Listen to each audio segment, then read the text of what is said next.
Welcome everyone to the Derpzilla channel, and for today I'm working on my oldest daughter's 2014 Chevy Impala Limited.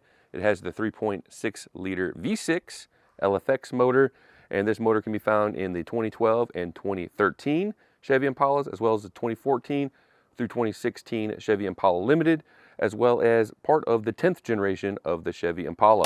Now, a real quick overview of what we're going to find here underneath the hood. You have your engine cover, your engine oil fill little lid right here, and your engine oil filter. Now, this does have some kind of redirect spout underneath it to hopefully capture any oil that may spill once you remove your filter, and then it will actually redirect down that spout into your pan, hopefully not getting all over anything underneath. Now, we're going to go ahead and get this thing up on these ramps, and we can take a look underneath the car, show you where the drain plug is, and we can get this oil change knocked out. An overview of everything you'll need for this oil change, and to start with the most obvious, your oil. You're going to want 6 quarts of 5W30, and just make sure you pick up a brand and spec that meets your manufacturer requirements. I went with AMSOIL Signature Series, and I went with their matching oil filter, the EAO17 oil filter. Also picked up an additional quart right here, and I'm not going to, of course, pour this in. This is actually going to be used, a little bit of this to actually pour in before I add my 6 quarts, just to flush out some of the remaining old oil before I actually install the drain plug. Now, of course, you're going to want a funnel of some sort. Just make sure it fits into your oil fill. And then always helpful is an oil filter wrench, just in case it's kind of stuck on there and you can't man it off with your hand. This can give you a little bit of an extra help. Paper towels, you know, because it's going to be oil, probably going to be messy. Gloves will be a bonus. A light if you need that. And of course, the most obvious, you're going to want a 15mm socket, ratchet set, or you can go with a ratcheting wrench, 15mm. This is for the oil drain plug. And of course, you want a large drain pan just to make sure you pick up all your oil and you don't dump it all over your driveway, which I, of course, have never done before. So with that, we're going to go ahead and get this car up on the ramps, and we can get the oil change. Underneath the car, and we have the front bumper here, some plastic shielding of some sort. If you keep going underneath, right around here, you have your oil pan drain plug, and some kind of manifold right here. You have a little bit of room to work in here. Should be able to fit your socket or whatever in here to get this this bolt here loosened up, 15mm. Just make sure you have your oil pan situated to catch everything, and you try not to make a big mess. And then here's the remainder of backwards underneath this car to give you kind of a orientation of where you're looking to get this. Now, I'm gonna go ahead and I will loosen up the oil fill top, loosen that up, remove that, and then I'm gonna go ahead and get this broken away, and we're gonna go ahead and drain this oil.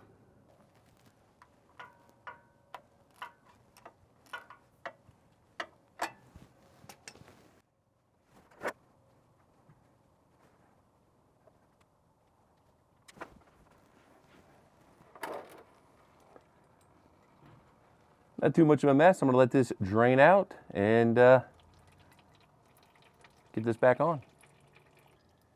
Drained pretty good. I poured a little bit of that extra quart through here to flush a little bit of this kind of a old looking oil out, and cleaned up the drain plug. Still dripping a little bit, but I think it should be fine, especially since I did pour a little extra through there.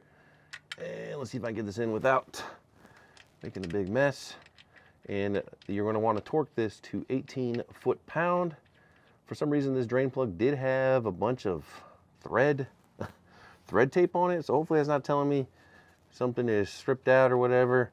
It seems like it's on there pretty good, so hopefully that's not an indicator of anything bad.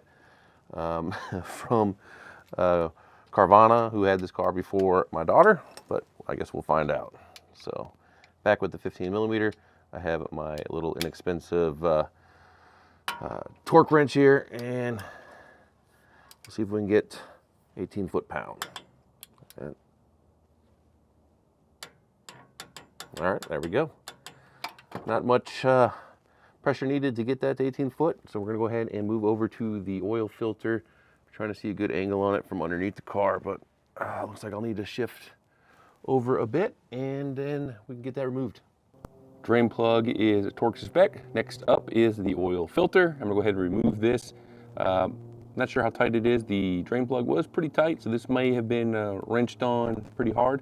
If so, I'll use the oil filter wrench if needed. If not, I'll just pull this thing off. Since the car is lifted up on the front, being on the ramps, the little deflector plate might not be very useful. And so I'm gonna put some paper towel underneath there, hopefully catch any oil that drips out. I'm gonna have to put the camera down for this because just the angle and everything, it's gonna be kind of hard to hold this up. So we'll come back when I'm getting ready to put the AMSOIL filter on. A little side by side, here is the oil filter that I removed. Not sure what comes OEM with this car. This is what Carvana had put in. It looks like a CarQuest oil filter. Here is the AMSOIL oil filter that I'm going to put in. Looks a little bit longer, but it is what they recommend, the oil filter I should use. So that's the one I'm going to go with. Should be fine. I don't have an OEM one to compare with, but we're going to go ahead and get back to the car, get this thing installed. One thing I did note, even with the car lifted up in the front, the little diverter plate thing actually has an opening in the back, so the oil actually went out through that hole and dropped into the oil pan, so it worked out perfectly. Here is where I remove the oil filter, and as you can see, kind of right there is actually a smaller diverter plate below where the filter sits. And so even with the car jacked up in the front, leaning to the back, the oil landed on that and then dripped straight down in the gap there into the oil pan. So it worked out perfectly. I went ahead and prepped the AMSOIL oil filter, put a little oil around the rubber O-ring. That'll give us a nice tight fit. And then I'm going to go ahead and install this in the opening here. I didn't prime this, so I didn't pour any oil in here just because I didn't want it to just have that dumping everywhere. And it's not a big deal as long as you don't do anything crazy like gunning the accelerator as soon as you start the car up. Just let the oil fill the oil filter. Everything should work fine. So I'm going to go ahead and get that thing spun on, hand tight. You don't need to hawk it and get this thing so we can't remove it ever again. So I'm going to go ahead and install this. Oil filter went on no problems. Make sure you wipe up any oil that may have dripped on any hot surfaces, anything that may potentially catch fire. Get that all cleaned up. Now we can go ahead and add our 6 quarts.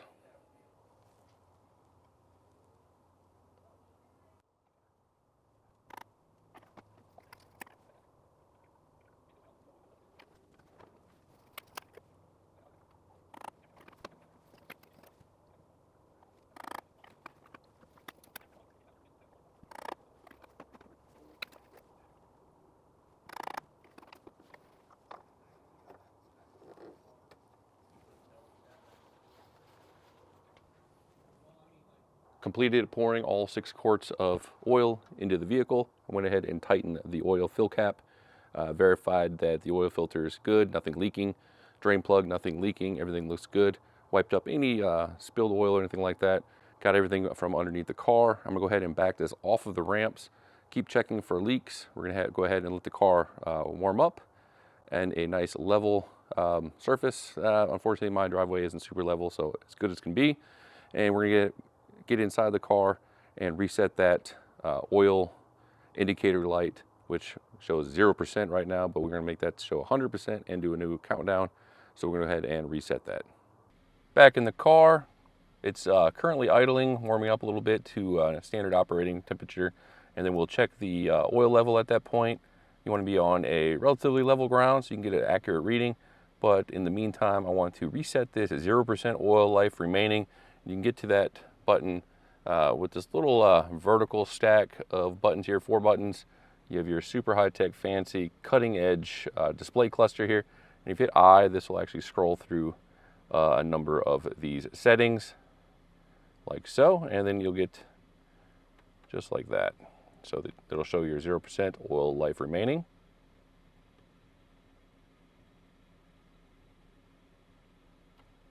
There we are. I just went ahead and reset it. And what you need to do is make sure you're on the oil life remaining screen, which you got to with the I, the car I button here, and then the bottom check mark button.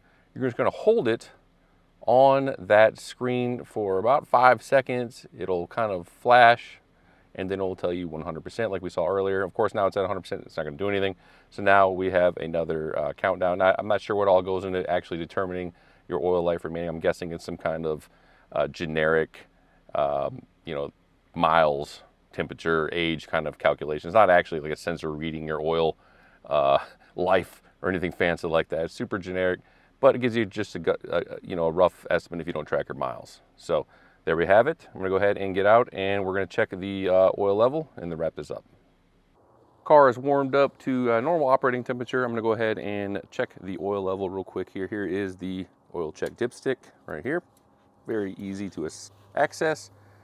I'm gonna clean her off.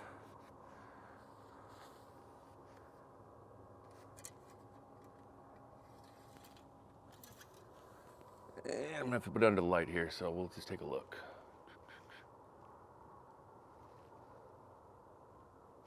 Looks pretty good. If you take a look, not sure if you can see these, but kind of hard to focus, but you got 3 little holes here and some cross hatching, and you pretty much just want to make sure it hits the cross hatching. You don't want to be over or under. Real quick, check again. It's kind of hard to read because the dipstick tube's got oil in it as well. Kind of gumming up the reading, but I'm gonna move it up under the light. And it looks about halfway up, so we should be good. Not low, not high. So right in the middle. Go ahead and put this in. And that's it, that's the oil change. We're gonna go ahead and wrap this up. That's all. Pretty easy, super quick process overall.